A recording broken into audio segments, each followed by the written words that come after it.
It's Saturday, and you know what that means. Saturday Smack Talk is back. We are here live on Facebook, YouTube, Twitch, and now did pull the trigger and get Twitter Premium to go live and test that out and see how that goes. Just trying something new at this point since Facebook is never seems to hit for me, but we are going to give it a shot. So we're back Saturday Smack Talk episode 6 here on the Tiger Sports Network, powered by StreamYard. We're here, me and Josh. Josh, how's it going? It's going. Full swing of college sports, NFL, of course, WWE. Lots of big things to talk about with that, and then of course we even got baseball coming up towards the end of the season, and we've got some wild scenarios right now. Some people that were counted out of the playoffs that are making a run to win the division. So and sneak into the playoffs. Everyone's getting hot at the right time. So exciting time of the year for a sports fan in general. Baseball, football, wrestling. It's all there, baby. And the WNBA playoffs, they kick off tomorrow, all on ESPN. So that's going to be massive. I was looking into that more. Caitlin Clark is out for the playoffs. She has pretty much missed the entire season, unfortunately, which really sucks. But I saw some pretty cool numbers the other day about the WNBA and ESPN specifically, and more games being put onto there. Um, this was the most watched WNBA regular season ever on ESPN across all the networks there. Across 25 games, the season average was 1.3 million viewers, which is 6%, a 6% increase compared to last year and years before. And the most watched WNBA game on ESPN in history was Chicago Sky and the Indiana Fever early in May. That was early in the season. And I believe Caitlin Clark did play in that one. They also featured 8 out of the top 10 most watched WNBA games during the season. And then the countdown show did averaged 549 viewers, 49,000 viewers, which was a 7% increase. So massive stuff going on over there in the WNBA. But yes, the playoffs are here for all the other main sports that are coming out going into the end of the season, and then basketball starting up and hockey starting up. The Penguins signed Marc-Andre Fleury, the longtime goaltender, to a tryout deal. I guess it's just one final time to let him finish it in Pittsburgh. But wrestling is heating up as we head into the fall, the winter time. Saudi show coming up. Speaking of Saudi Arabia, we have some other news on WWE and Saudi Arabia, but we're going to start it off with, of course, reviewing our weekly shows, and then can we're up to 5 matches for WrestlePalooza, which is next Saturday. So I guess we can kind of look into that here a little bit, but we start things off with Monday Night Raw on September 8th. LA Knight and the Vision continue their never ending storyline. This would lead to the main event, but LA Knight, the Vision and the Usos and LA Knight against the Vision. Um, it's I just it's the same thing over and over and over again. So I don't have much to say on the opening segment and the main event there. Your thoughts on once again seeing LA Knight in the mix with the Vision? First of all, was Adam Pierce sick? Because this sounds like a Nick Aldis type of deal. Main event figured out in the opening promo. Get it together, guys. Now he's starting to infect Adam Pierce in Monday Night Raw. The thing that we loved about him so much is he had his stuff together. And we had a main event announced before the show started. As far as that's all I'm going to say about that, Adam Pierce, keep Nick Aldis away. As far as that opening promo, kind of predictable, standard.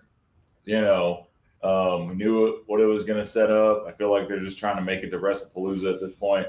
I don't expect anything major shifting. Just I think they're like I said, just trying to make the WrestlePalooza, uh, and they're probably going to keep the storylines where they're at right now and just work through the next week or so. They got 2 shows, 2 go home shows, and then it's WrestlePalooza. So Yeah, I mean it's it, and that's standard about all stuff. they can do. About all they can do. So I see GS3 Production Canada official is here. Thank you for stopping by in the comment and subscribe to both the channels and on all the other platforms there as well. I appreciate So yeah, appreciate someone new in the chat here and on this beautiful Saturday, and we'll get to the Smack Talk portion here after we throw some analysis down and go into in depths of a Raw and SmackDown, and then of course talk a little bit about WrestlePalooza, the first PLE on that's going to be on ESPN with WWE. I can't wait. It's going to be great and crazy to see. Just thinking about 2 or 3 massive names, brands, everything: ESPN, Netflix, and WWE, the 3 biggest in what they do. So it's going to be pretty cool to see that. We had also had another repeat match. AJ Styles did defeat El Grande Americano, and this time we're not sure if it's Chad Gable. We're not sure if it's Ludwig Kaiser. We're not sure if it was the Creed brothers, because there was 2 more El Grande Americanos that showed up to help, um, or not, and not help Dom. He helped Dom last night win the AAA Mega Championship, but an assist from Dragon Lee did lead to a Styles Clash for the win, and then more El Grande Americanos came out and attacked. Um, but Lee once again saved Styles. So, what are your thoughts on all these different El Grande Americanos just throwing a mask on here and there and saying go out there and do something? Well, first of all, I'm going to play the devil's advocate. I don't think it's multiple El Grande Americanos. Just think he's so fast that the camera can't keep up with him. Is what it really is. It's just one guy. What are you talking about? No, I love it. Honestly, I think it brings a little bit of comic relief to the seriousness of the show, and they're doing it real well. I mean, I feel like they're rabbits. They're just having a million babies all the time. All right, and a million Grande Americanos coming out left and right. You never know how many you're gonna get. Is it gonna be one? Is it gonna be two? Is it gonna be three? Is it gonna be 6 this week coming out to help? Who knows? You never know at this point. At this point, we can never get. I can't get enough El Grande Americano. I love it. I think it's still going strong, and I hope they keep it up for a little while longer. I think it's phenomenal. Phenomenal, huh? Yeah, yeah. Yeah, I mean it's the comedic relief, like you said, for sure. Thank you there, Sergeant Viper. We're there on Twitch. So yes, we are live across the Tired Sports Network and my Twitch as well. I know Josh is also live on Facebook, Twitter, or TikTok. So that's awesome to get to more and more people. I did try that last week, but it just what's up? The troublemaker wants to say hi to the world. What? What did I do? You know what you did. Yeah. So This morning. yeah. Yes. El Grande Americano, AJ Styles. It was again the same thing over and over again. Ultimately, I think it's going to lead to AJ Styles once again facing Dom for that title. Hopefully, Dom keeps it. He's now a double champion, first Mysterio to be a double champion, first Mysterio to ever win the AAA Mega Championship. And Wait, it that was, league has 2 it, champions? mm-hmm, Since when? and that since last night. And yeah, that was pretty cool to see. Ray, I know we're not going into AAA, but Ray did put the title on him, and he did win. Speaking of AAA last night, Raquel Rodriguez was not involved, but she was out there with Judgment Day. It was a mixed tag match, but Raquel Rodriguez did pick up a win Monday against Lyra. She, of course, targeted Lyra's back, and then Roxanne Perez was there for a distraction, and then she hit a Tahana bomb for the finish. So, your thoughts on Raquel Rodriguez and Lyra and the direction they're going? We're seeing a Bailey come in to back with Lyra, or are the voices going to win in Bailey's head? I think the voices are going to win in Bailey's head, which I am so excited for. Let's bring back crazy heel Bailey. I am all for it, 1,010%. Let's bring that back. As far as Raquel and Roxanne, typical Judgment Day finish. Nothing crazy. I want some direction from Raquel and Roxanne, though. I mean, are they going to be in the tag team picture? Are they just going to have singles matches and someone be a distraction or be a help? Like, let's get some. They were champs for a good bit. Yeah, even after Liv was hurt. Right, even after Liv was hurt, and they were good tag team champions. I was not disappointed in their matches.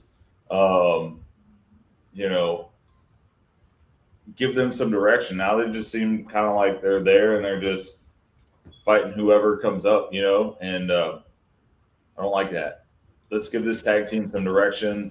I feel like this almost like they had a good direction with where they were going as a tag team, and we were just waiting for it to spill over when Liv comes back, and then now it's just kind of like dissipated, and they're not doing anything with it. And what's Liv going to have to be angry about when she comes back from her injury?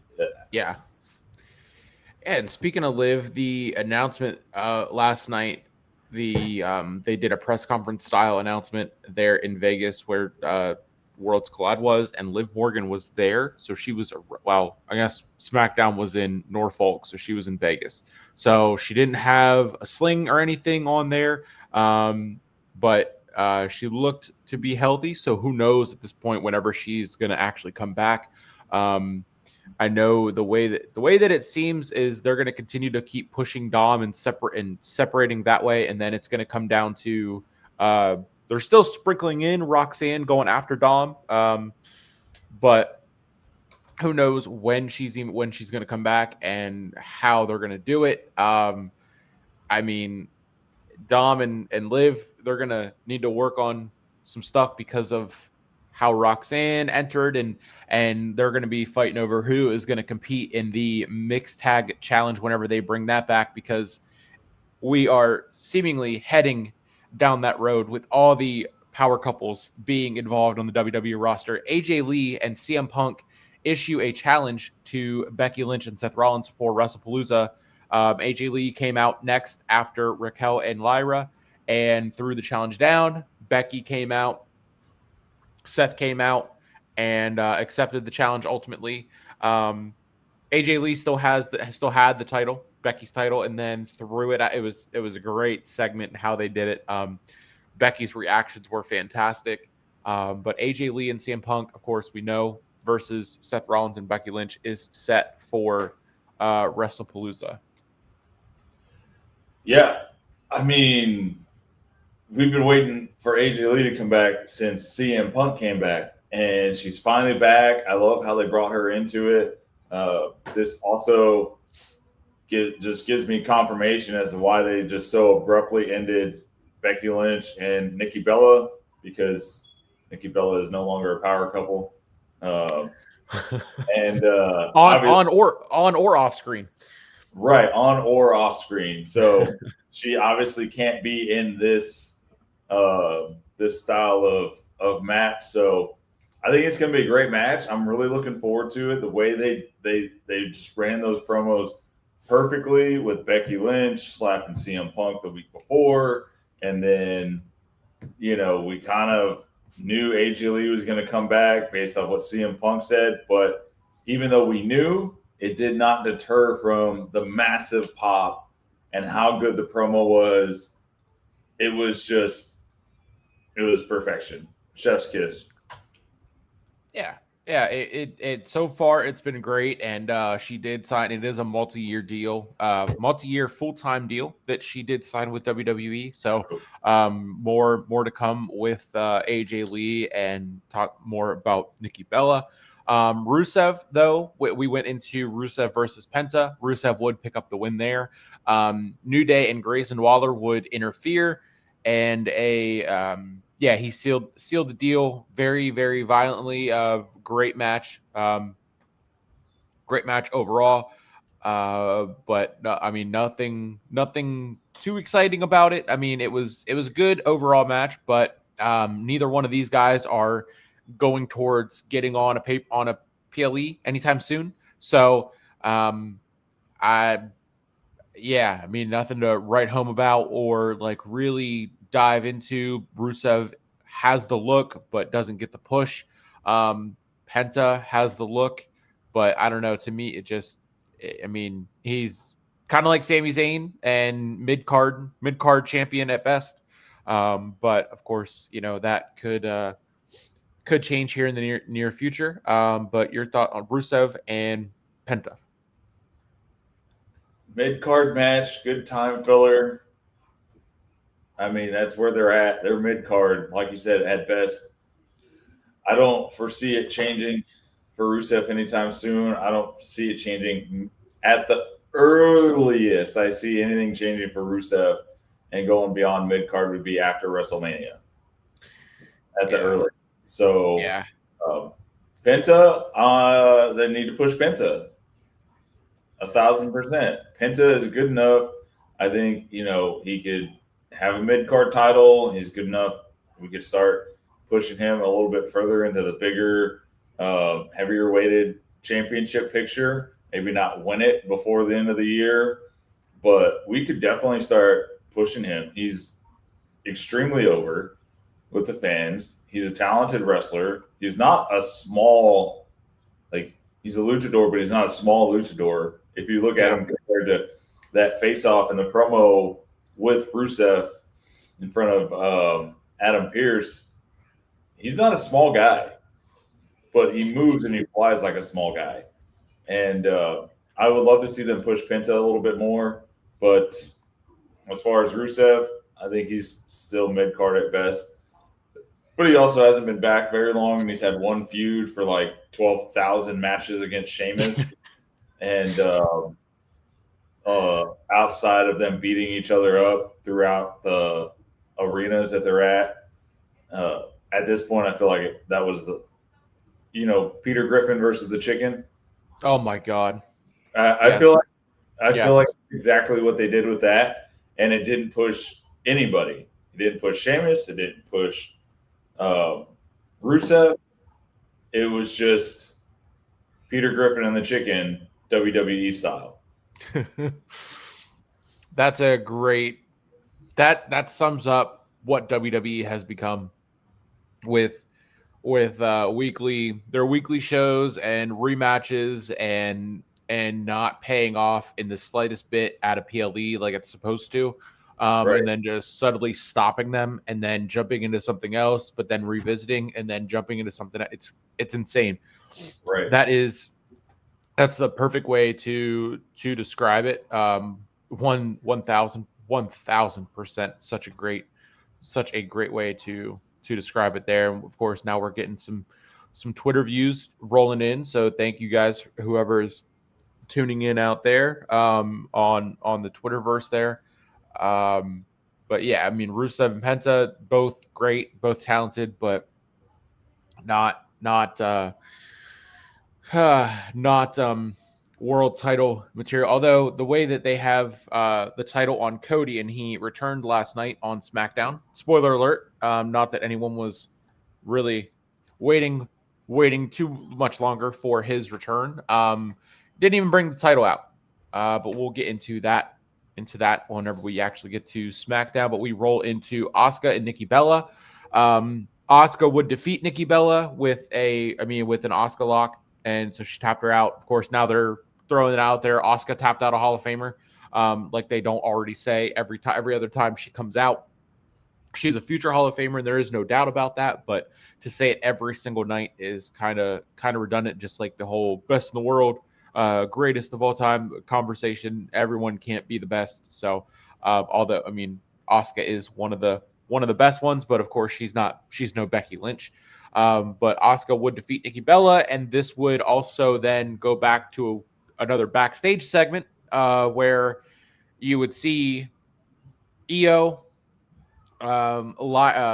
Nikki, Asuka, and Kairi Sane, and then Asuka was pushing into Nikki Bella, and she had to.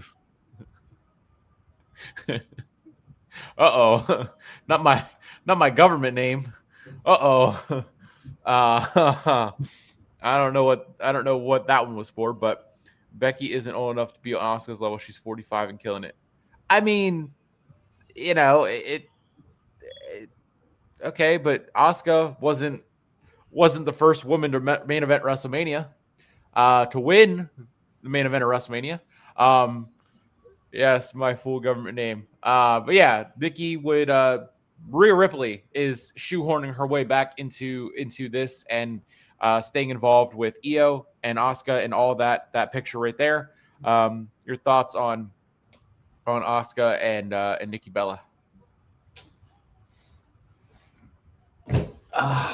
What's there to say? My I feel point like it's exactly. a female version of Rusev versus Penta.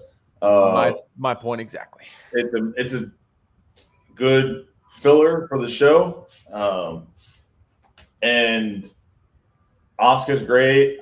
I'm surprised that Nikki Bella doesn't have a win yet, with her being such a popular Hall of Famer. But maybe this is just leading up to Nikki Bella's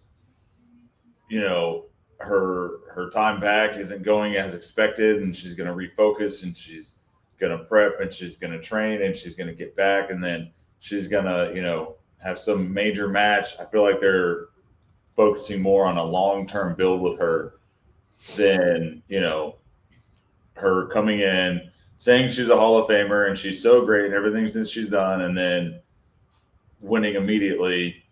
So I hope it pans out well. I do think it's a long-term build for her, which is crazy because they don't do that typically with Hall of Famers that come back like Nikki Bella and John Cena and all those guys. So I hope it pays off.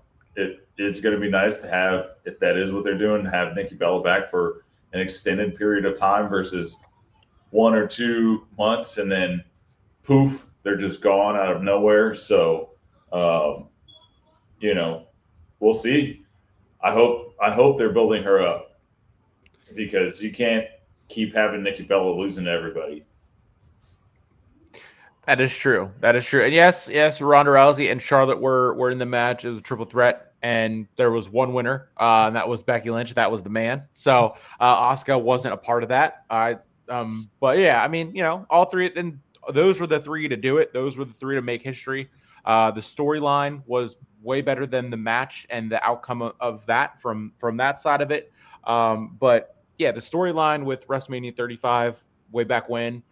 There's that storyline was fantastic with the three of them and all of that. So, and Asuka wasn't part of that.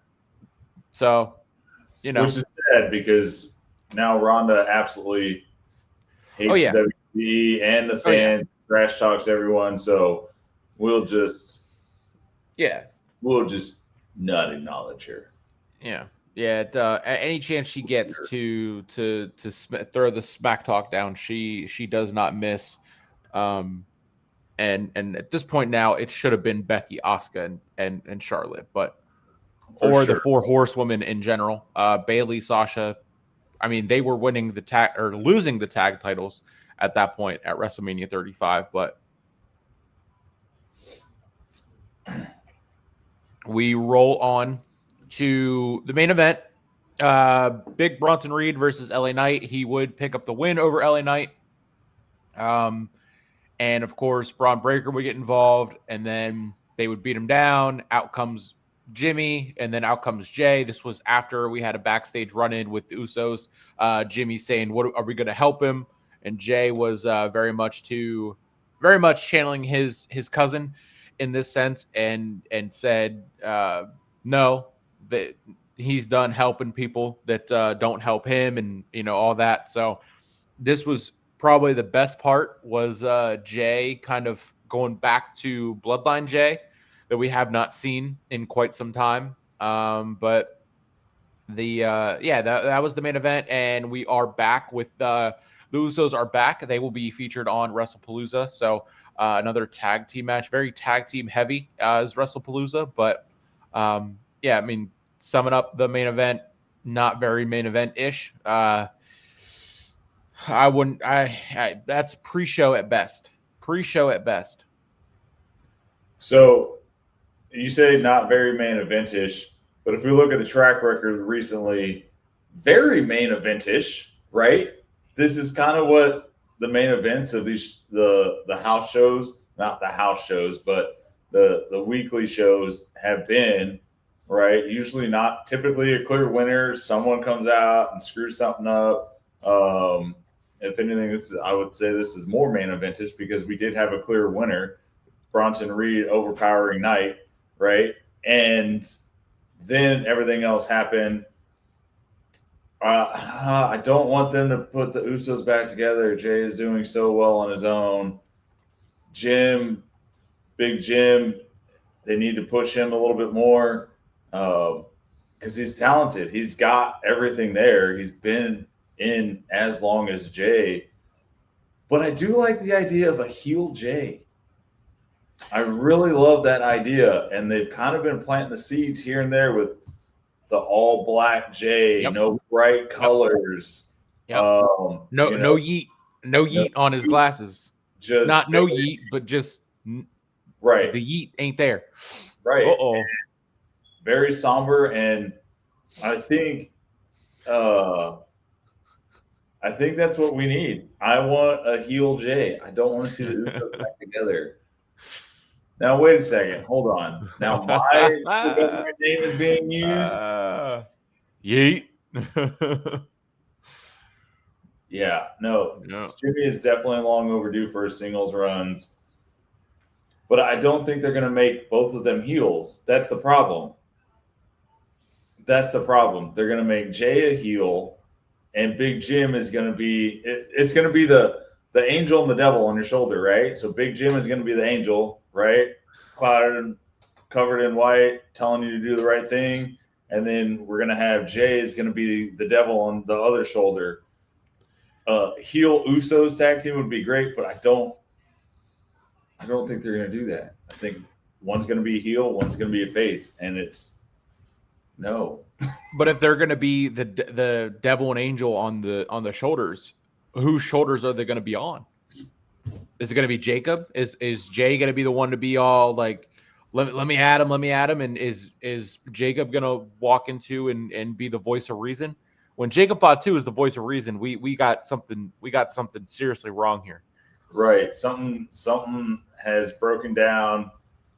Code red, here we go. But you can't have a tag team with a good guy and a bad guy. It's just not going to work out. Yeah, I mean, So, that's how they split in the first place. So, right. And now they're going to mean, work together like that. It's just not. It's like fire and ice. take it all the way back to 2019 when Jay bullied Jimmy into folding in line. Yeah. I mean, and that is left to be seen if they actually team up those two with Jacob, and then ultimately all four of them, Roman, Jacob, and the Usos, and then they would still need one more for War Games, which is in November. Probably my early pick, although 2 months away at this point. How it's not really early anymore, but the Vision, Rollins, the Bronze, and then they'll have to add two more against Roman, the Usos, Jacob Fatu, and one more member of that third version of the Bloodline at this point now, third or fourth. You know who it's most likely going to be. Don't say it. He's got a red beard and long red hair. It's going to be Sami Zayn. Don't say it. Don't say it. It's going to be Sami Zayn. You know Stop this. it. Stop it. That's He's worse than you saying it's going to be Cody Rhodes. Oh, The Usos are the longest reigning tag team champs in WWE history, and they did it as heels. They got to run it back. Absolutely. Vision is blurry. That's my wife. Someone needs some basic. That's my wife. The fact that she's talking about vision being blurry when man, I tell you, she's just sitting on the chair, refusing to wear glasses and needs them badly. And I say that as I'm sitting here wearing her headset. But if they shoehorn Cody into that, I'm gonna scream, and she will. She definitely will. And don't, yeah, you had to go and say it, didn't you, Josh? I did. I absolutely did. You know why? Because it makes the most sense, and you know they're gonna do it. They're gonna put Sami in there. It's he's part of the bloodline. I don't know why everyone's so against him being part of the war game. I'm with you. I'm He's with an you. Honorary Uso, remember? Sammy Uso. He goes back to he was in the episode of Stephanie's Places with the bloodline, so that must make it official. Absolutely. Sammy Uso will be in there with War Games with Roman and the Usos and Jacob Fatu. It's Sammy is better than Cody finding his way. I will into the match. I will say that. Just like we ended SmackDown last night with Cody Rhodes' return. At the main event, Drew McIntyre did defeat Randy Orton with a Claymore kick, and then was going to do the same thing he did to Cody 4 weeks ago now. We are going into month 2. Not only have we seen Cody twice since he's won the title at SummerSlam, but he's not defended it yet at all. He's been too busy filming movies and doing this and doing that. Not my bad vision catching straight. Well, you can't see him, so you can't stop him. I was going to say that's a nice. Yeah, Cody would finally come back. Hasn't defended the title since he got it. Never should have got it back. But that was the main event there. It was, and this time it was advertised last week. They did talk about this match. They didn't declare it as the main event until the show. Now, could figure and take away that this was going to be the main event. So we got to give props to Aldis when props are due. But thoughts on the does not happen. It does not. Just like certain someone actually wearing their glasses does not happen often. So when it does, it needs to be celebrated. But your thoughts on the main event of SmackDown last night? I mean, it's Drew McIntyre and Randy Orton. I love it. I've said this the last 3 weeks. You're never going to have anything bad, whether it's a promo, whether it's a shoot, whether it's a match. Nothing bad is ever going to happen with Drew McIntyre and Randy Orton. 2 vets, one a long-time vet and an all-time Hall of Famer, going to be a first ballot Hall of Famer, and Drew McIntyre is just king narcissist over here. Like, I mean, his promos are great. His matches are great. He's got the build. I'm always up for a Drew McIntyre, Randy Orton match. I don't care if they're heels. I don't care if they're faces. I'm always up for it. It's going to be a great match every time. And you never know who's going to win because they're just powerhouses that can end the match out of nowhere. Of course, Cody Rhodes returns post-match to attack McIntyre. And, it's we talk about Cody Rhodes hasn't defended it yet, and he's only showed up twice. But I mean, he's beaten everybody, like everything or almost everybody. The big names. He beat Carmelo Hayes 2 years ago at this point on the Raw after WrestleMania when he won it the first time. and it buried Carmelo Hayes. It's taken him 4 months. It took him 4 months to even, I think, get back on TV, and then they've done that a couple times here and there. AJ Styles twice. Logan Paul technically wasn't for the title. Gunther technically wasn't for the title. So he's been protected. Yeah, he's beaten people, but he's been protected. I mean, he beat Solo, 3 times or whatever, but again, he was protected with those wins. They could have. I mean, he's not. He's beaten people, but they run the same feud with him and anyone that he's beat. Kevin Owens, AJ Styles, Logan, Solo. Those were the 4 people that he faced for the title in 9 matches for the title. In the first run, and now this one he hasn't faced anyone yet. And Cena, of course, he lost Cena and then beat Cena, but I mean that was a month and a half ago at this point. Has he not faced Drew McIntyre yet? No, because I know they feuded. No, they started it 2 weeks ago because McIntyre was with Punk. They quickly talked and had a run in, but McIntyre was feuding with Punk for 4 years. Yeah, that's right. I mean that should tell you. I guess that should tell you anything you want to know about Cody Rhodes. Is I feel like now that we're just running through the same feuds over and over again. So obviously his run has not been super fantastic. If I'm like, oh, they've already done this before, they had to have. So yeah, well, I'm sure it'll be a great match. Like I said, anything really with McIntyre in it, I love it.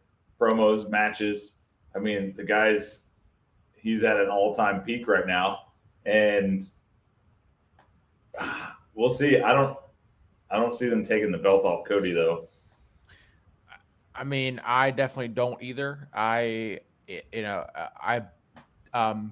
Funny enough, looking it up to see, 1 year ago today, Cody defended the title against Solo Sikoa in a steel cage match, and that was the debut of SmackDown on USA. And guess what? It was overshadowed by the return of Roman Reigns. So just like when he won it, or when he defended it at SummerSlam as well, that was also overshadowed by Roman Reigns. Just throwing that out there. Drew, at this point, everyone knows how I feel about Drew.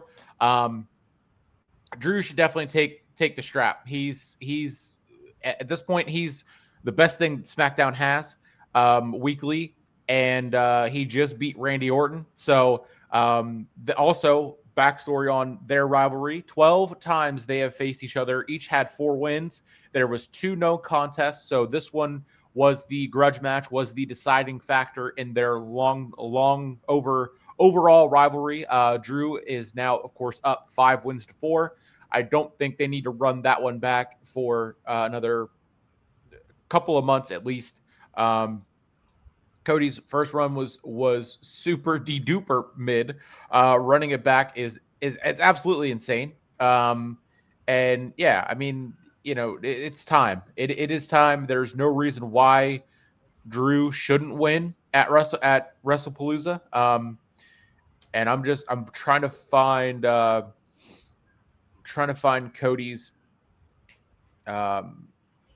matches with the title, just because I am curious. I know I put this out there before, but Cody faced, I'm pretty sure it was like on average, he had, of course, his fans and the Cody Crybabies, they include live shows or whatever. But yeah, they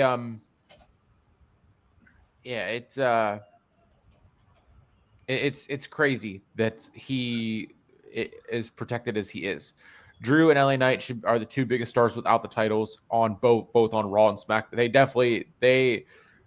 I agree. I don't know why they keep throwing the title on Cody, and I mean it's bad. Seth is doing great stuff, but it is LA Knight's time.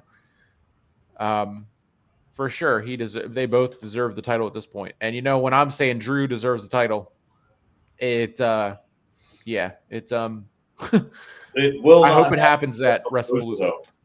I don't see it happening at WrestlePalooza.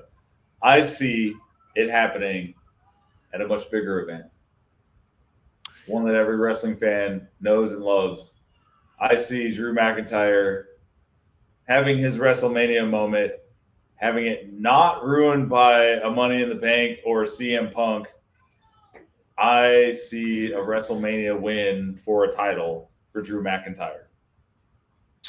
Give him How do we get there though? How do we get there? If he's feuding with Cody now, how do we get back? How do we get him back to that? I think Drew gets screwed. Drew gets screwed by someone.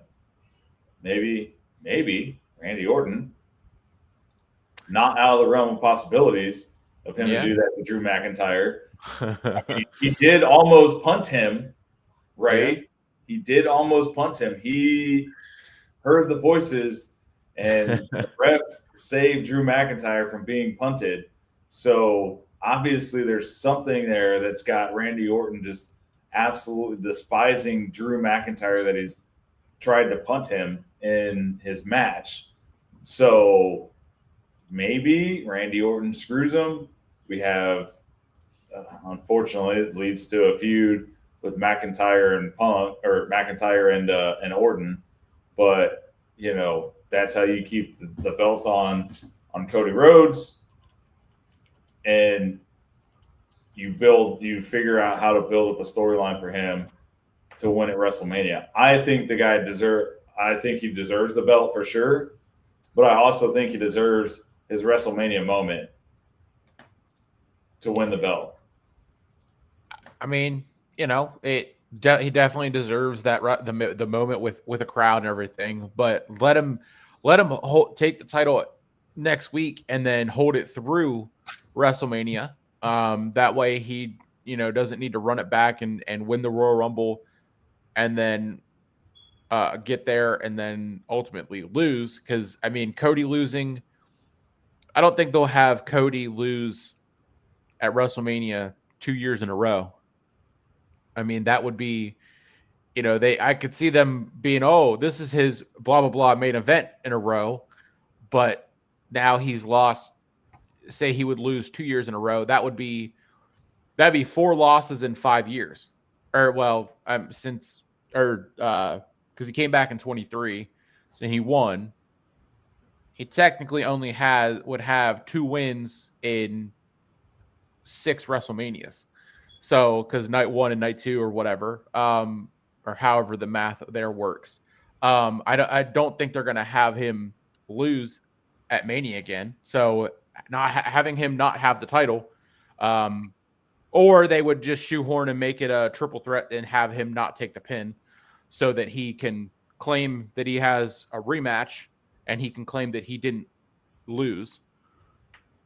But yeah, they still got plenty of time to figure it out. Ultimately, I want Drew to win the belt, but I don't want him to win it at a last-minute slap-together PLE that ESPN just wants to, essentially buy out Peacock and start throwing stuff out there. I think it's very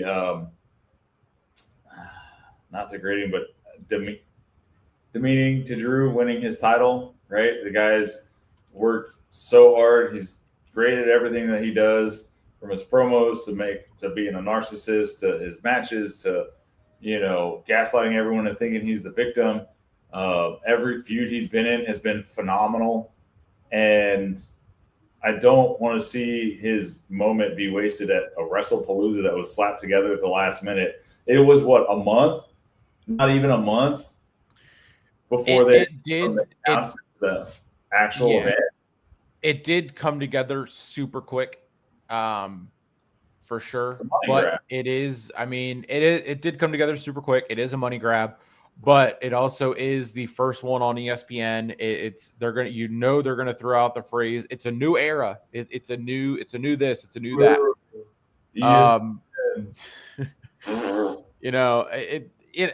But hey, if they do it.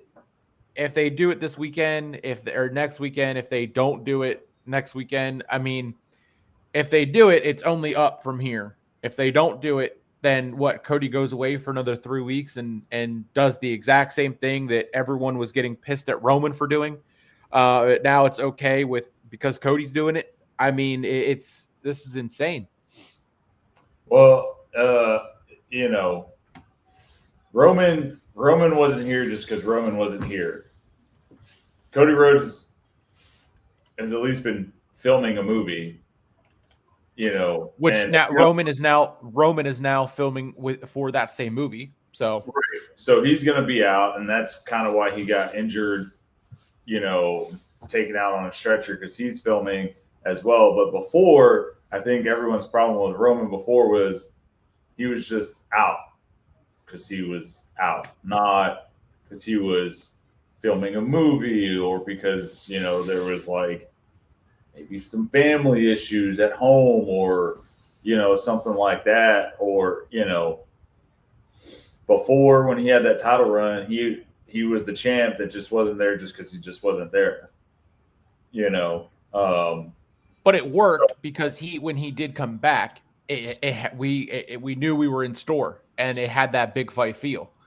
Right. And with Cody, there is no big fight feel. He can go away and then come back, and it's like, okay, who cares? Didn't even notice that he was gone.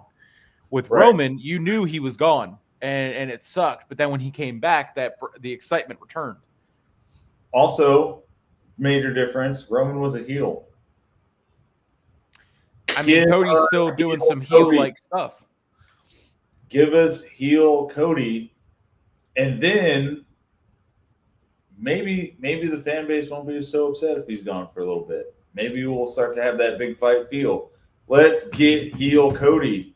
I've been saying that for quite some time, and Cody Yeah. he still does heel-like stuff. I mean, so they just need to do it. They need to do it, especially because he wants to say that I was the champion without the title for 2 years.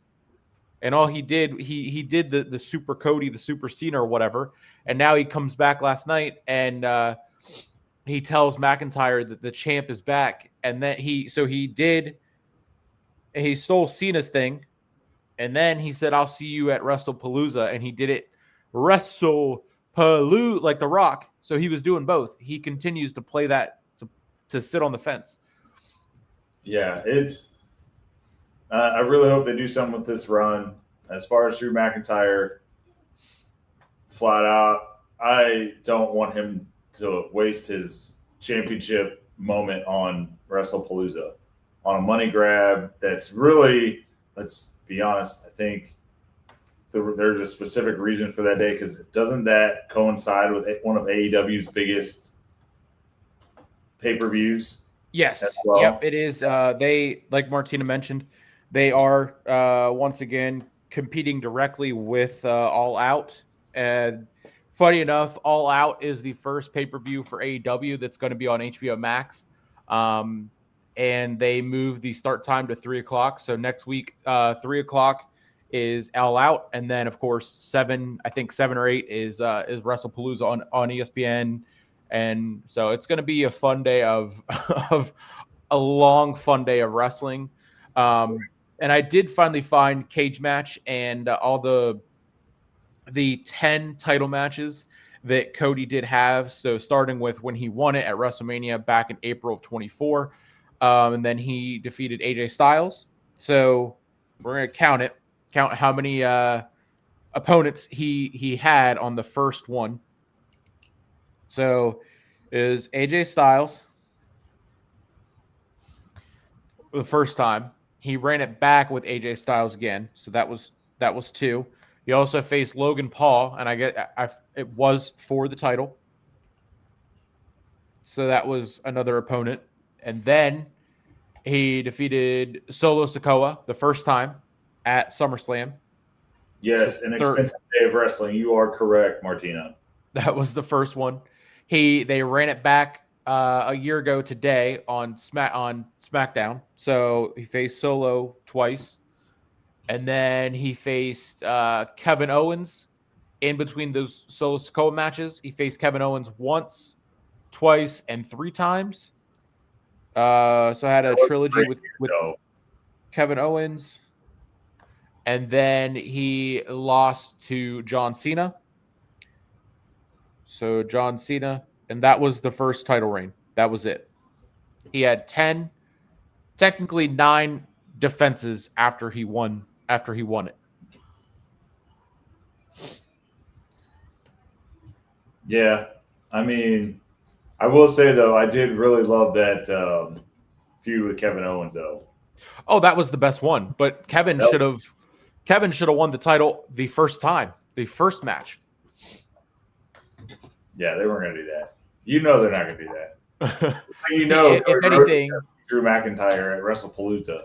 They better because Drew's better than winning at a last minute, trying to take out the competition type of pay per view or PLE. yeah.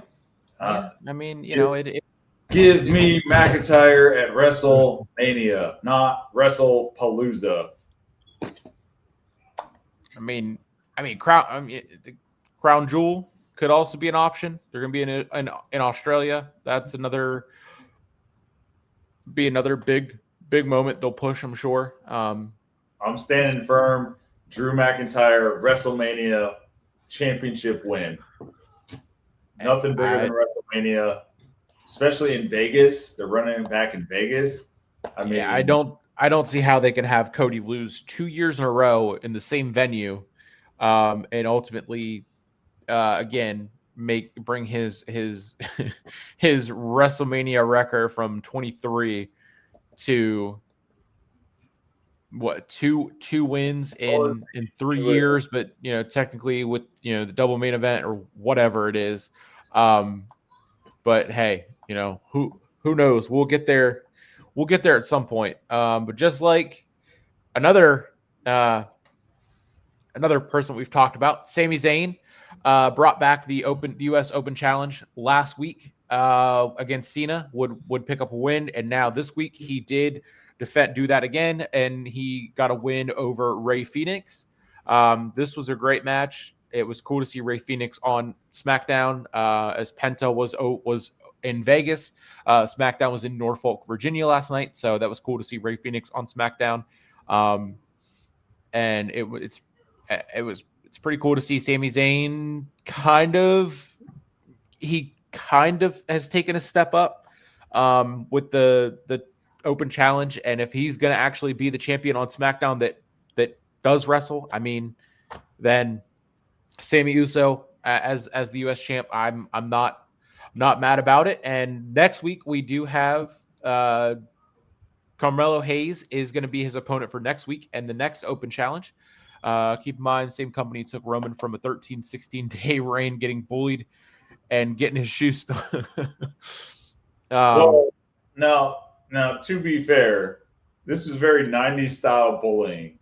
Okay, it wasn't just one person bullying him, and it was Bronson Reed and Braun Breaker, two of the biggest, strongest, fastest people in the company. There's a reason that Seth Rollins included them into the Vision. They're powerhouses, and if you got both of them attacking you at once, there's really not many people that are gonna win that. If we're just being completely honest, the odds were massively stacked against Roman Reigns, and that was before Jay and Jimmy were coming out and helping him. Yeah. I mean, this is true. Now, if WrestleMania 43 inside. Oh my. We'll talk about that in a little bit. We got We'll save that for the end because we've derailed here with SmackDown, but McIntyre, he picked up that win last night over Orton. Sami Zayn, of course, defeated Rey Fenix. That would roll into Julia versus BFAB, which ended in a no contest. Some backstage interactions. Chelsea Green and Alba Fire. Piper Niven was not with them. We're seen talking to Nick Aldis for a tag title match, and he did grant it to them. Charlotte and Alexa are defending the titles against Tatum Paxley and Izzy Dame at NXT Homecoming on Tuesday, which is Josh back at Full Sail in Full Sail Live, which is where we graduated at. So that's kind of cool. And we also know that Miz went to Aldis for a tag title shot for him and Mello. But Mello on the again, like I said, stepped to Sami Zayn for next week's U.S. Open Challenge, and lurking in the back of both these segments was Shinsuke Nakamura. So that is kind of where the mid card and tag team division sit right now. Of course, the Wyatt Six, still the tag champs. They did show up at Worlds Collide and attacked the Psycho Killer Clowns or whatever, for who have the AAA tag titles. I know that was a lot of couple different segments there, but overall thoughts on the mid and tag team divisions. Tag team division, super talented. I love it. I think they could literally do anything, and they could throw something together last minute, which I know that's what Nick Aldis does. But I love the tag team division. So many great teams in that tag team division. It's absolutely awesome, as Martina said. Awesome. Don't miss. Mello don't miss. Mello don't miss. I mean, they're stacked, and I love it because the WWE hasn't had a stacked tag team division in how long? Since the Usos had the titles, when they were beating anybody and everybody. You had RK Bro. Yeah. You had the Usos. Yeah. And you had, I mean, AJ Styles and Omos. You had the Mysterios. You had I know, try to control your excitement for mentioning Omos. You know it's pretty bad when I'm bringing up Omos and when I'm saying McIntyre should win the title. They should have saved the Clowns and the Wyatts closer to Halloween. Yeah, that would have been great. That would have been great. And then do a cinematic match at the new haunted house thing in Orlando surrounding the Wyatts and Bray Wyatt and all that stuff. Yeah, no, the tag team division right now is absolutely stacked. It's on fire, and you've got just an unlimited amount of potential and ways different directions they can take it. So I'm excited to see where they take the tag team division. As far as the mid card, I'm not super excited about their mid card. It's mid card and it's mid at best. So we're like super mid times 2. It is what it is, and we got what was it? Tiffany versus Jade. Yes. Right. Yep. Mid card title, bro. Speaking of mid card, my goodness, Riddle is going off a cliff. With him and Ronda Rousey. They took it personally whenever people start to talk about how they just can't stop talking about WWE now that they are not with, or the UFC for that matter. Ronda Rousey, I saw somewhere she said that there's no way in hell she would even think about coming out of retirement to fight at the White House, even if she was offered. So I think it's funny that she knows she's not going to be offered, but just in case we wanted to know or care if she was, she wouldn't do it. So. Same with Riddle. I mean, I don't know what Riddle is doing. I don't know what Ronda Rousey is doing. Why they can't stop just running their mouths about a place that they don't even work for at this point anymore. It's ridiculous. Someone find Holly Holm's number, please. Ronda clearly needs another kick to the head. Clearly needs Holly Holmes. She's killing it. I believe she signed with PFL now, or she is having a fight with the PFL at some point. Yeah, well, let's get her from the PFL and just have her give one good solid kick to Ronda Rousey. I'm tired of hearing about her. I'm tired of her comments. She's a former UFC champ that I feel like really just took advantage of the lack of talent in that division. Oh yeah.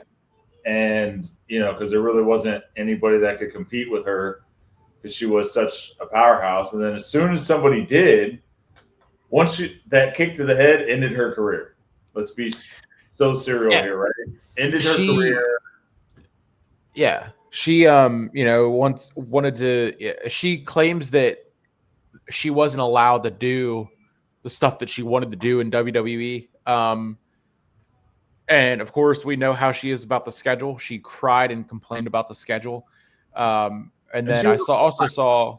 and she was Oh a yeah, part on top of that. Like yeah. you could think about a part-time schedule. Like She also made a statement about like she was told to tap out to Becky whenever they were building to 35 and she wouldn't do it and she refused it. That was when Becky had her in the arm bar or disarm her or whatever. And she was saying like she or her mom would disown her. And even when she was in judo or whatever, she wouldn't tap out and she just doesn't do that. And she would let her arm be dislocated or whatever. But yeah, just the comments constantly about WWE in general and just everything that she has to say. Same with Riddle. Same with Riddle. Got to cut not the malarkey. We're rooting for him. Same birthday, but he's got to cut the malarkey. yeah. Well, I mean, I'm reading it now. It says he called Punk a creep and claimed that AJ Lee got around. Yep. First of all, Riddle, let's talk about Riddle here, Mister. I can't stay sober. Okay, the the bro version of Jeff Hardy back in the day, right? There's a reason, like, can't pass a drug test. Okay, Seth Rollins hit the nail on the head. Doesn't have his kids, right? And that Now he has a new one. He has a new one. Oh, great. They'll probably lose that one here soon too. But I know this how the system works, and it takes a lot to not be able to see your kids in the court system. You have to be a real crappy person and crappy parent for that. So, Matt Riddle, stop. You are no Full role stop. model. You don't get to talk about anybody. You are the modern day bro version of Jeff Hardy back in the day when he was dealing with problems. Period. End of story. Shut up, Riddle. Holly Holm. Go kick Ronda Rousey in the head. You're done with these two. Next. So tired of these guys. Yeah, Sorry, it's I got a little heated on that, but hey, it is what it is. I was never a Riddle fan. I mean, it was I just didn't get it. And I guess like you said, he can't stay sober. Dana White had those comments as well. Used to love Ronda so much. I was a Ronda fan too. It was always her music was great. She could have been great. But she ultimately wanted to wrestle with and then against Shayna. So they did it how they did it, and good if she doesn't want to be here, like Cameron Hayward said. And it's funny that I'm using his quote, even though surrounding the drama with him. Either want to be his quote was, you either want to be a Steeler or you don't, and it's same thing. If you either want to be in the WWE or you don't. So yeah, exactly. If you don't want to be, shut up about the people that are, and shut up about the fans that love it. Exactly. And just stop talking about the company. Just let it go. We Same don't with the hurt- UFC with Riddle. He can't stop talking about it. So that does go into, like you said, Tiffany and Jade did have their rematch from SummerSlam, and this one ended with a double count out. So we could probably see them run it back. Run it back at WrestlePalooza. There's a great point about Riddle. I like Jeff Hardy. Always rooted for him. Fellow North Carolinian. He's doing better now, but it was a long road. That is true. Yeah, Very, very true. It was, but like I said, Matt Riddle, he's the modern day version of that bad version of Jeff Hardy back in the day. I mean, the way I see it, we don't talk trash about his love of drugs, so he should stop talking trash about our love of WWE. I mean, I had to go there. Yeah, it's pretty crazy that people just want to just talk, talk. I mean, we can management teams have the easiest jobs ever because they do nothing to help their public images. That's I fantastic. don't think they have a management team. It seems like at this point. Yeah, I mean, it's just yeah. People not having anyone to tell them, hey, don't say this, don't Yeah, say anything stupid. I mean, you shouldn't need to have someone in your ear to telling you not to say something stupid. But um, Tiffany and Jade double count out. They could run it back. WrestlePalooza. That was a better match, or would be a better match than waiting for. Hold on, the troublemaker, the troublemaker is here. Uh-oh. Nate, I mean, um, I just wanted to say Uh-huh. that sometimes I don't really want you to say troublemaker. I mean, this is on YouTube, and I don't want like people to have their kids to watch this and like say that I'm a bad kid and comment, "Oh, your daughter just got roasted." Okay. Especially when it comes to the crazy men. Okay. Is that it? That was your announcement Yes. there, Tony Khan? And whoever's watching this, I did get in trouble, but it wasn't that bad. So mind your own business. All right. I don't know if the mic picked up on that. Your mom says hey. Okay. She said okay. Um, that was great. Last week Bella made their debut. Now the little one makes her debut. So So, can quick talk just to catch you up. By the way, nobody is bashing us, but we were talking about Ronda Rousey and Matt Riddle bashing here recently the WWE, the fan base, and actually some current professional wrestlers that are in WWE as well. So, yeah, but they're nobody big.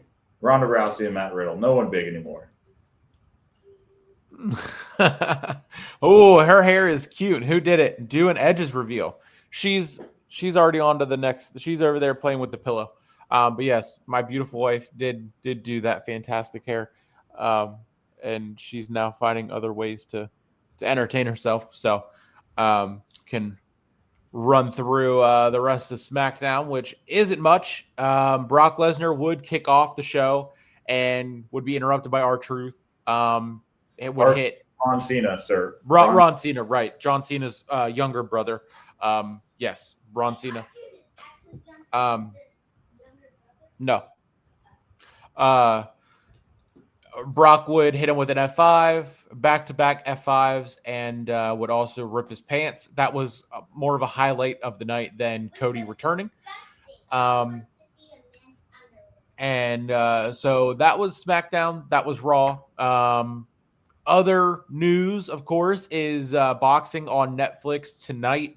Canelo and Crawford presented, being put on by TKO and Dana White. So they've been advertising that like crazy on WWE programming, of course, just to push Riyadh season because of course it is being put on by Turkey and the Saudi the Saudi team over there with Ring Magazine and all that stuff. Also, boxing news: we are under 60 days away from Jake Paul and Gervonta Davis, which will also be on Netflix. Which it probably won't get the hype of Canelo and Crawford just Right. because of It's Jake Canelo. and butting heads with TKO and Dana White. And speaking of the Saudis, WrestleMania 43 is officially going to Saudi Arabia in 2027, just like the Royal Rumble is next year. We do now have an official date for the Rumble, January 31st. But dude, Brock is too big for his britches, literally. Yeah, so Canelo, I mean, your excitement for Canelo and Crawford. I'm picking Canelo on this one. I mean, Canelo's a generational fighter.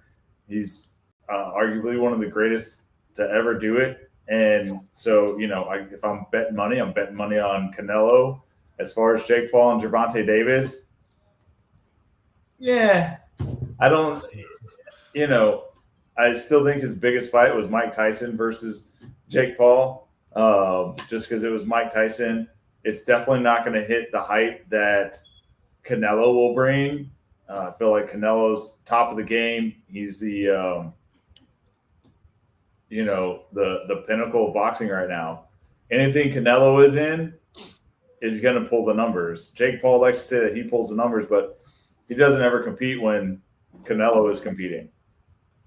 And in the world of boxing, I know Jake Paul's ranked, right? But I think if you're in the world of boxing and you've got true boxing fans, they're gonna watch Canelo's fight over Jake Paul, because for the most part, his run has been against a lot of retired UFC fighters, So I still think Canelo is going to be the bigger draw, but and I'm picking Canelo to win. Jake Paul, I'm going to pick him to win, by true skill or buyout. Jake Paul is going to win. We'll throw a little conspiracy theory in there, and then WrestleMania 43. 2 words. Sell out. Money grab. Money grab. So just before we run into we can start the smack talk a little bit, because I will and I do defend and will die on this hill of Jake and what he's done for boxing, because I wouldn't be watching boxing without Jake. Wouldn't be watching women's boxing without Jake. Just put on the all women's card on Netflix in Madison Square Garden for Katie Taylor and Amanda Serrano 3, and that trilogy, and all women on the card. What he's done for women's boxing, what he's done for boxing in general, bringing it to Netflix. That was the first boxing event on Netflix, and it was massive in AT&T Stadium in Jerry's World. And it absolutely, I mean, you can say, okay, he retired UFC guys, whatever, but when you bring their name and when you bring Jake Paul's name to an event and their skill level in boxing, yes, they're retired UFC guys, whatever, but a lot of them still boxed a lot more than Jake has boxed. It started as the YouTube thing, and he quickly went to facing started with the YouTuber, and Deji went to Gibb, another YouTuber, and then he went to Nate Robinson, which was an athlete, still probably more involved in the world of athletics than Jake. And then of course you have him get the big knockout, which was on the Mike Tyson card, which was hilarious, that it came full circle at that point. Then you get to Tyron Woodley, who was still in great shape and looked great in the ring. I wish he would come back. I wish KSI would fight him. But of course, then they run it back and you have him beat him twice. And yeah, it would be better to see him fight, boxers around the same age as Tommy Fury, who is the only one to beat him. Tommy Fury was still knocked down and still was on the canvas. But, that was a close fight. Should have been a draw, to be honest. And I wish they would run the Tommy fight back, but they're going with Gervonta, and I think it's still an exhibition, so it won't count for the records or anything. But Jake does draw numbers for DAZN, for ESPN Plus, for Showtime, and for Netflix. I mean, we saw how bad it was buffering a year ago with the first of its kind live sporting event on Netflix, and then of course that did roll into Raw on Netflix on January 6th, wherever that comment was from Martina here. But yeah, Jake's done a lot for boxing, and we could really test that with if we would have gotten the Canelo and Jake fight, but Turkey threatened to pull his deal for the 3 fights that he has left. So I mean, I get it. Hopefully we can get that fight eventually. just for the sake of getting it. Then Jake, he's gone from being super active to now just being smart about it. And like you said, he is ranked, and hopefully he starts to. Problem is with him being ranked, facing other ranked boxers in his division, no one knows who they are. So why waste the Netflix promotion and everything like that on guys that no one knows who they are? He has to bring in well-known names, because other than that, then you just put it on DAZN and for free or whatever. But I see why he does the way he does it. I don't necessarily like every one, but they do put on it is a great time going to those events. Now, to caveat that though, if he does start facing boxers in his division and he starts winning, more credibility to him. I agree. The numbers are going to be there, right? Because we've discussed this. That Jake Paul brings in numbers, right? So I think even if it's a no-name boxer, if there's the intrigue or the aspect that okay, he's ranked. Now he's not fighting a retired UFC fighter who 90% of their arsenal is gone, right? Because while they have boxed, if you ask any UFC fighter, that's not their bread and butter. 99% of the time, that's not their bread and butter. And I think if he starts fighting ranked boxers in his division, if he wins, then I think that'll bring more credibility, and you're going to get the numbers for every ranked boxing match that he has. And it moves him up, it brings up his credibility, and then people can't argue with him. At some point, though, he is going to have to start facing current active boxers in his division, especially now that he's ranked. When you put a ranking on, you are, in my opinion, accepting the responsibility of, hey, I'm ranked.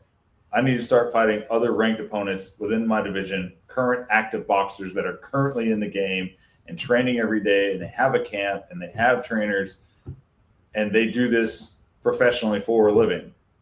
If that's what he's looking for, the credibility, then yeah, he needs to start fighting boxers. Not retired boxers, not retired UFC fighters, not exhibition celebrity matches, no Mike Tyson matches. You'll get the numbers if you truly are as good as you say and you're beating these current boxers. Because as of right now, the only current boxer he's faced, he's lost to. And that's his current resume. Whether anybody thinks it should be a draw or not, against the current boxer, Tommy Fury, he's lost. Start building that credibility. Let's face current active boxers. Let's see how good you really are against the best in the world at this point, other ranked active boxers. I'm ready to see it. I've seen some of his fights. Let's get rid of the gimmicky, fights. Let's do this thing, right? You got me intrigued. You said you're the best in the world. I want to see it. Let's do this. He should just do MMA. We're still waiting for him to get to the PFL. I just want to pull this up here. So this is the WBA where Jake is ranked. He's ranked 14th. And with the other names on here, if you recognize any of these names, let me know. But I don't know. This is the Badu Jack is the he's the WBC champion. So I don't even know if the WBA has a champion. I think the issue, what it boils down to, is that Jake and MVP, he's trying to do and make his own promotion, and he's doing that by signing other athletes to make and build names under the MVP promotion, because the WBA, WBC, they are promotions, so they have their own titles. The MVP hasn't made hasn't made a serious title of their own yet.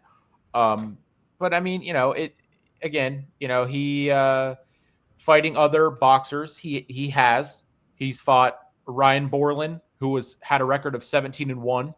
Andre August was 10-0-1. That was the fight that I went to. And it was great.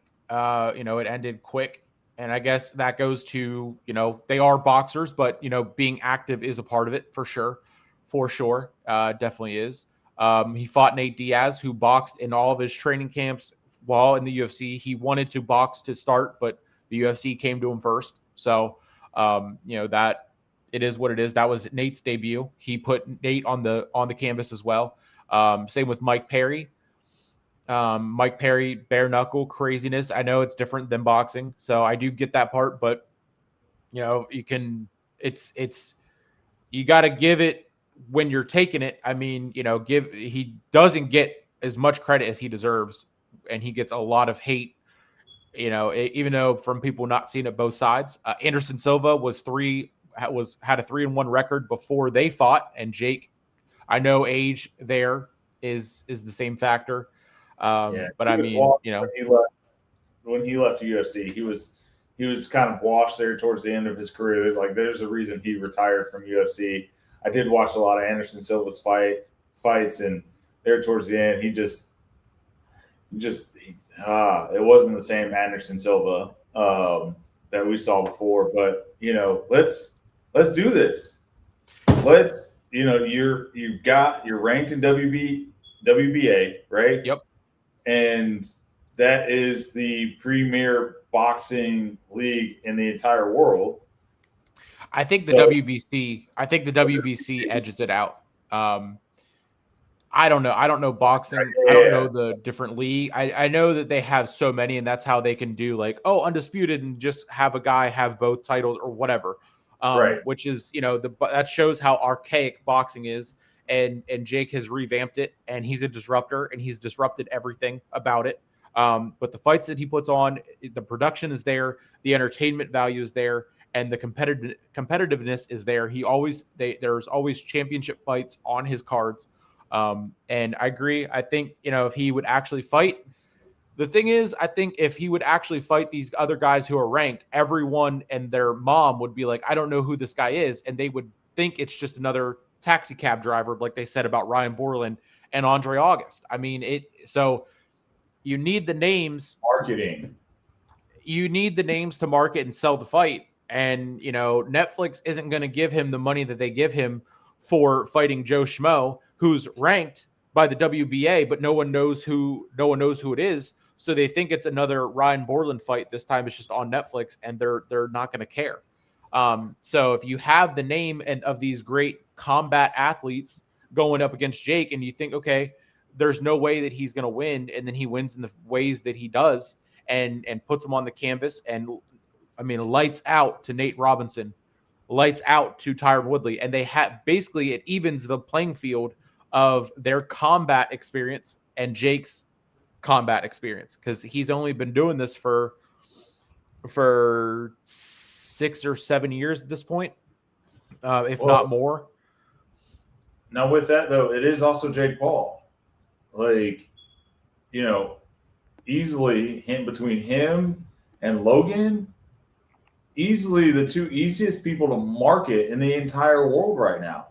They're literally all over the world. So I almost feel like it wouldn't matter who he's facing if his team markets it right or markets it at all. I think Jake Paul's going to get exactly. Martinez said it best. They will watch on his name alone. Right. But they're going to watch, sure. But just like they're going to watch if it's Anderson Silva, if it's Mike Tyson, Chavez Jr., but they're still the discredit part is going to be there. He's not going to get, everyone says and tries to put it on, if you fight actual boxers, if you fight actual ranked boxers, whatever, then the respect will be there. But if no one knows who this guy is that he's fighting, they're going to assume it's another, like I said, taxi cab driver, and they're not going to know who it is.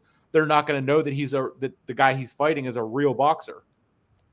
Well, and if he wins, let's say the viewership isn't as high, he's still going to have one. Let's just admit to this fact: Jake Paul's going to bring in viewership. Period. Doesn't matter who he fights. It may not be as high because nobody knows his opponent, but guess what? If he beats him and he beats him solidly, let's say solidly, or a knockout, doesn't even finish the match, knocks this guy out, that's when the real marketing can begin. Now you say, oh, this guy was an active boxer to the world. And then everyone's like, oh, Jake Paul fought a real boxer, an active boxer, not a taxi cab driver, as you were saying, wins the next fight. Let's see this. Let's see what happens. And then not only are you going to get the marketing, you're going to get the viewership for Jake Paul's name on the next card, but now people are going to be like, oh, he did knock out a boxer. Now you're going to get more people in on the next fight, and then the next fight if he wins that one, and the next fight if he wins that one. And it's going to build. I mean, the viewership, I think, is still going to be there for the first match against a boxer, no matter who it is. But once he gets past that first fight, the numbers are going to be astronomical if he fights another boxer in his second match, an active boxer within his division. And that's the thing, is he's going to get numbers in his first match just off his name alone. If he wins and it's a solid win or a knockout, he's going to make up whatever in the next fight. He's going to make everything that he didn't have in the first one up in that second fight. I think that's the best way I can make that, explain that is, yeah, you may not have as much. You're still going to have a ton, but if you win and it's a solid win, even if it's a no-name, your viewership for your next boxing match against a WBA opponent that nobody knows is going to double, maybe even triple with him. So, you're going to have to maybe take a little bit of a decline in viewership, but you're going to skyrocket 10 times more afterwards. So I think it would be great with him. He's got the marketing team. Logan Paul's got the marketing team. For sure. Logan Paul will not be afraid to put a plug in WWE for his brother, Jake Paul, and his boxing match.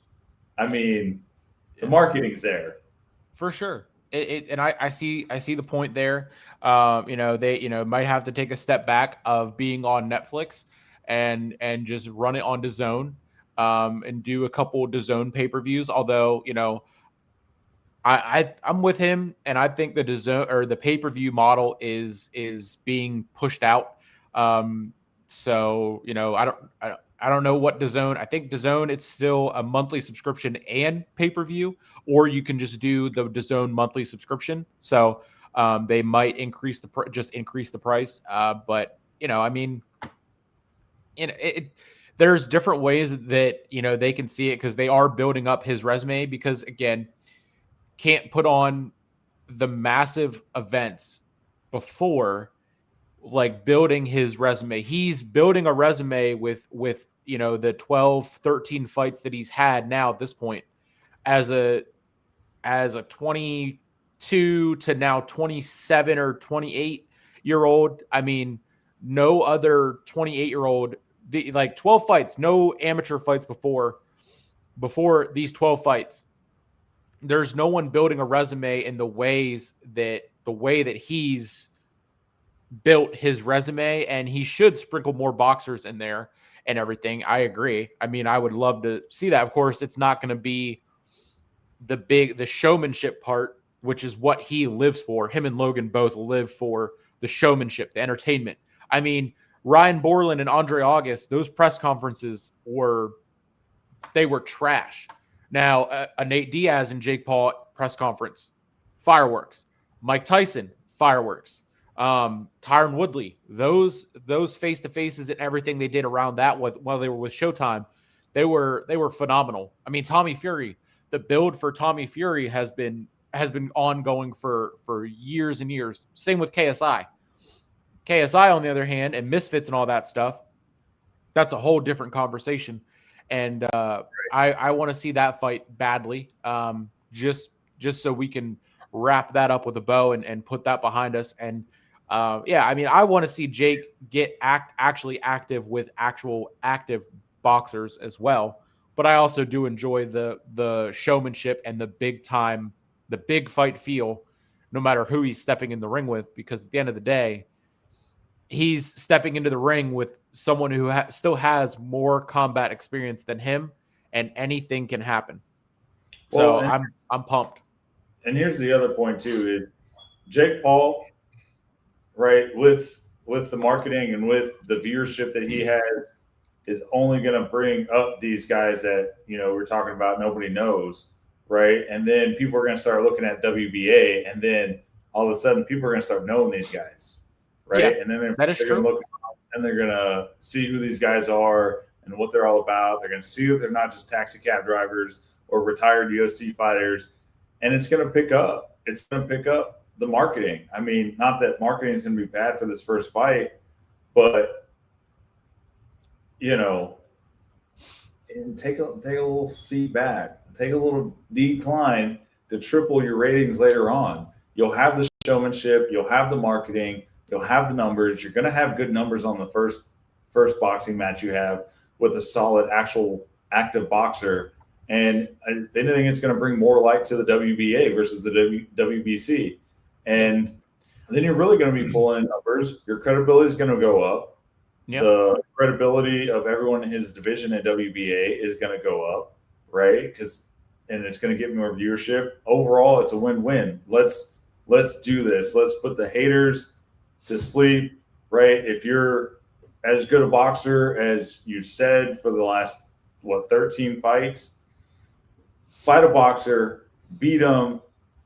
Then the haters can stop saying you're fighting retired UFC fighters and taxi cab drivers and plumbers. Like, shut them up. I Do a agree. fight, win solidly, and then the sky is literally the limit at that point.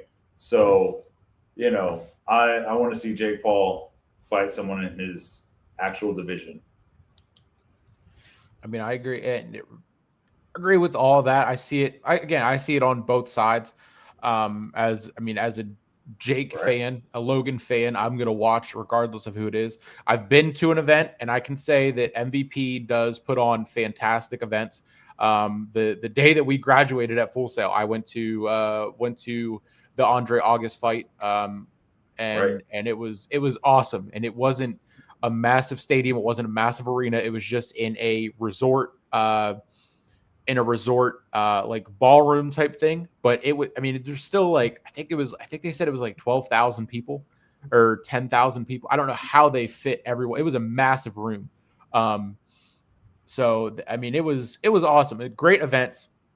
And that one was just on DAZN. So I also think that's the reason why boxing has been on a decline like it has been, because no one knows about DAZN.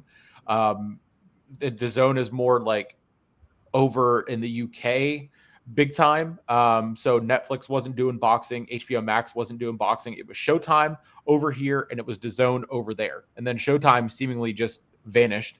Um, and then of course Netflix gets into it, but ESPN Plus still kind of got into it a little bit. Jake did a couple where it was like on DAZN and they pushed DAZN, but it was also on ESPN Plus. So who knows where that's going to go, if they continue with Netflix, if they do a deal with ESPN, wherever it's going to be, people are going to watch for sure, because it's Jake. They want to see him get knocked out, they want to see him lose. And it can help some younger fighters careers being on the card with him, not necessarily losing to a YouTuber, losing to lost to Jake Paul.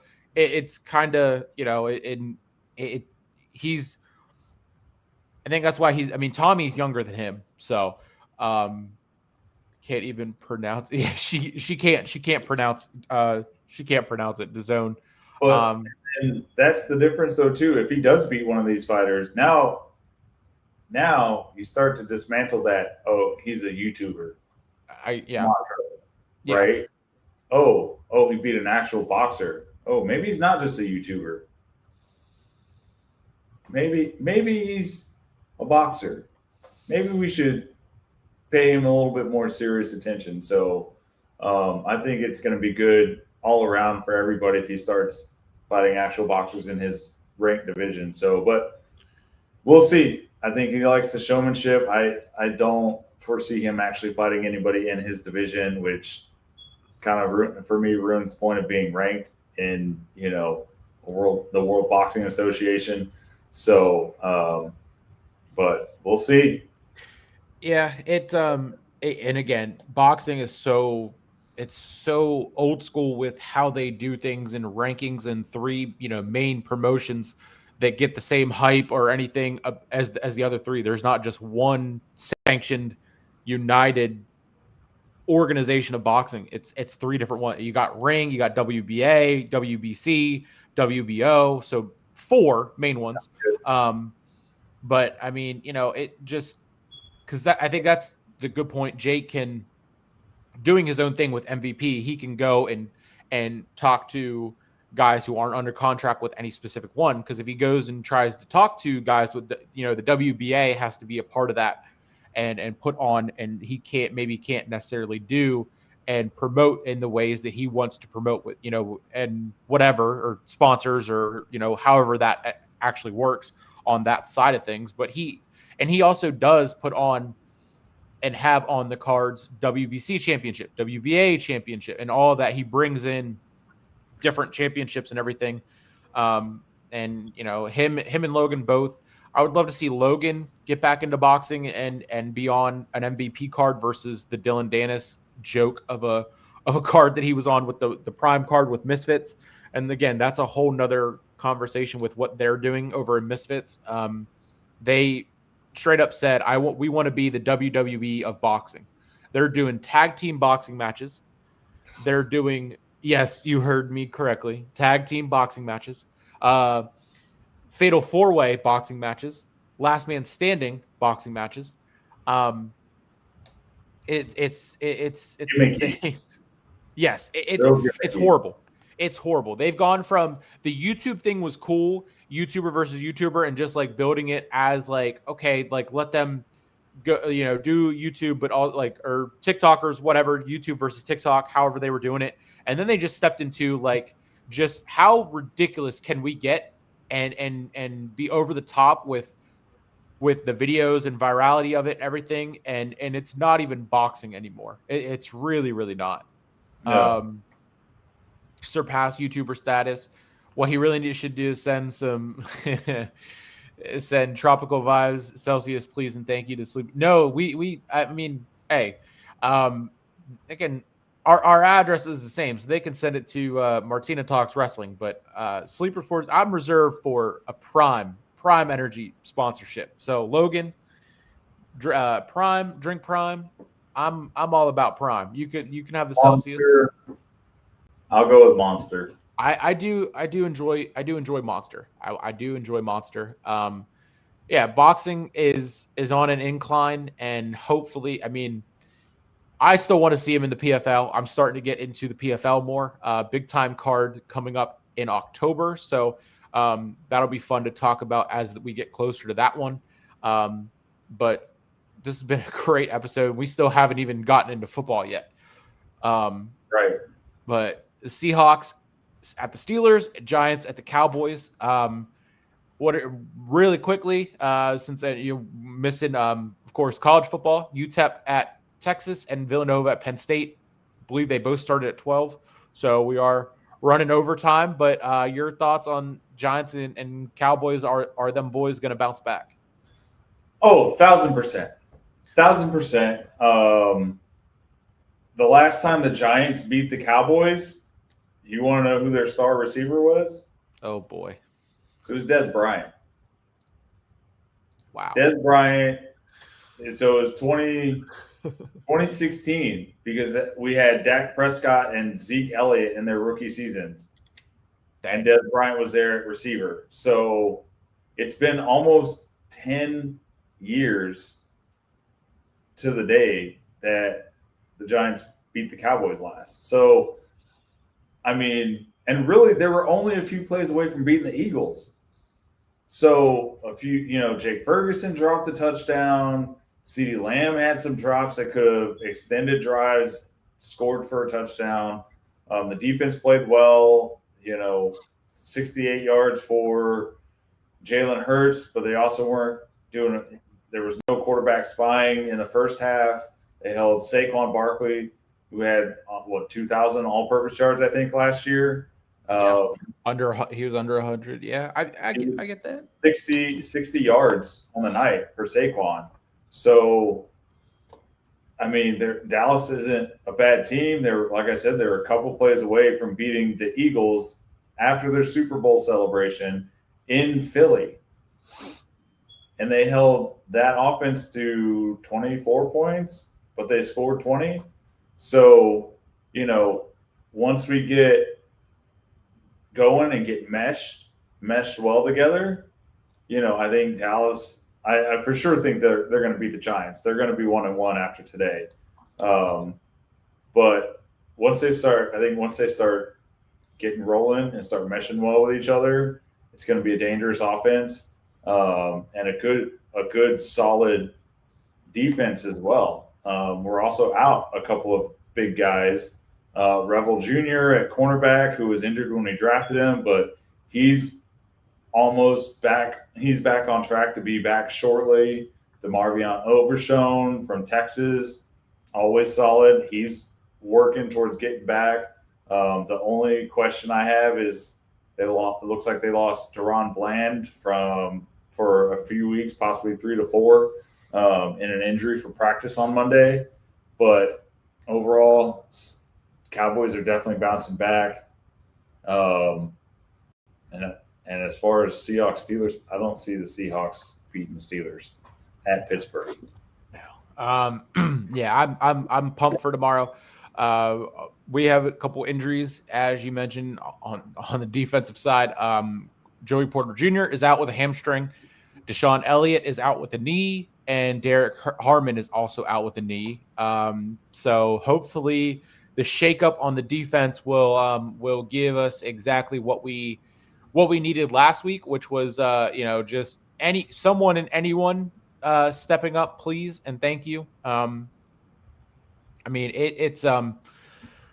whew, that was painful. The offense was phenomenal. Aaron Rodgers 4 touchdowns. So yeah, I'm not worried about. I mean, I am worried about our offensive line. They were still shaky, but Aaron Rodgers looked great, and the offense is something that we haven't seen in quite some time. So the defense was pathetic. And then, of course, Chris Boswell, the best kicker in the league, nailing a 60-yard game winner, career long. Mike Tomlin, direct quote: "Our kicker is a serial killer, has a dead man's pulse for the big moments, and best kicker in the league. And we should give every penny that we just gave to Cameron Hayward to Chris Boswell because Cameron Hayward seemingly forgot to get off the plane after being paid. But hey, at least him and his family, they can eat. They can now eat with the extra $3 million that he's now getting this season." I will argue that best kicker in the league comment with Brandon Aubrey from Dallas. Definitely best in the league. That man's going for a 70-yard field goal this year, guaranteed. He also plays in a dome in an enclosed stadium. So, but 70 yards is still impressive, dome or not.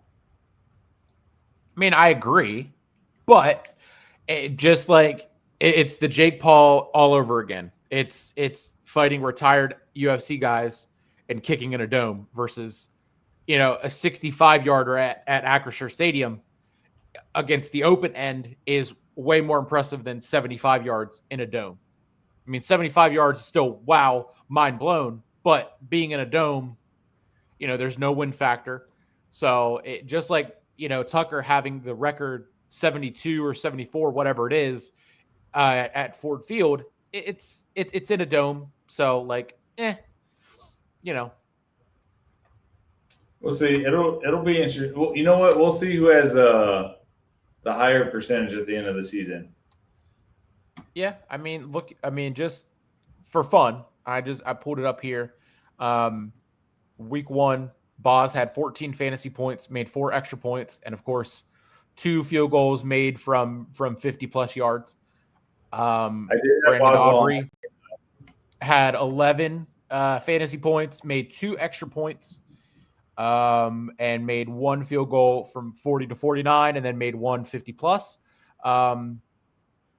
And projected for week 2, Boz is projected 8.2, and Brandon Aubrey is projected 8.4. So we will definitely see. Definitely, and he's still the kicker from that they signed from the UFL or XFL like 2 years ago, right? I think so. Yeah, 3 years experience. Yeah, he I will say, yeah, from the USFL's Birmingham Stallions in 2020. So that was okay. So it was before they even they even merged. Okay. Dang. Yeah, so Okay. he was a standout kicker and a 2-time USFL champion. Yep. Oh, of course, that's right. I remember now. He played soccer for Notre Dame and professionally for the Toronto FC in Major League Soccer. That's right. He was a soccer player before and made the conversion over into the NFL or the USFL into kicking, and has just been absolutely phenomenal. Mr. Automatic. For sure. I wouldn't give him that name yet. Maybe when Boz is done, he can be the next one up. But Boz is and has been Mr. Automatic. Aubrey's 3 years in. Let's pump the brakes, because McPherson was for the Bengals was getting the same hype, and then now it's like, okay, he whatever. But yeah, wait, stadium kicking. Oh, I lost Josh. Stadium kicking is considered better than arena kicking because arenas. There we go. Josh is back.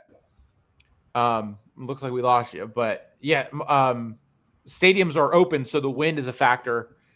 In an enclosed dome stadium, or when the stadium is closed, there's no wind factor, so it's not as it's more like, okay, there's really no way to mess up unless you just it's a bad. There's other factors that go into both. Snap, bad snap, good snap, a good hold, bad hold. Any kick can be blocked, whatever. But especially in Acrisure Stadium, their open end faces the river, so the wind with all that, there's a whole bunch of science behind it. But yeah, we are about 10 minutes away from our limit of 2 hours to where we can have StreamYard make clips for us to put out on all the platforms that we're on, Facebook, YouTube, Twitch, Twitter, all that good stuff. So we are gonna wrap it up, and we will see you next week. Josh, do you have anything to close us out? Go Cowboys, go Horns, go find me on YouTube, Latham of Sports Media. I'm also on TikTok, I'm on Instagram. And if you want to find my other profile, go to Your Favorite Texan 1 on Instagram, posting on there as well. And yeah, I hope you guys enjoyed the show. Look forward to next week. A lot of good stuff today, and some good college football coming up, and NFL this weekend. So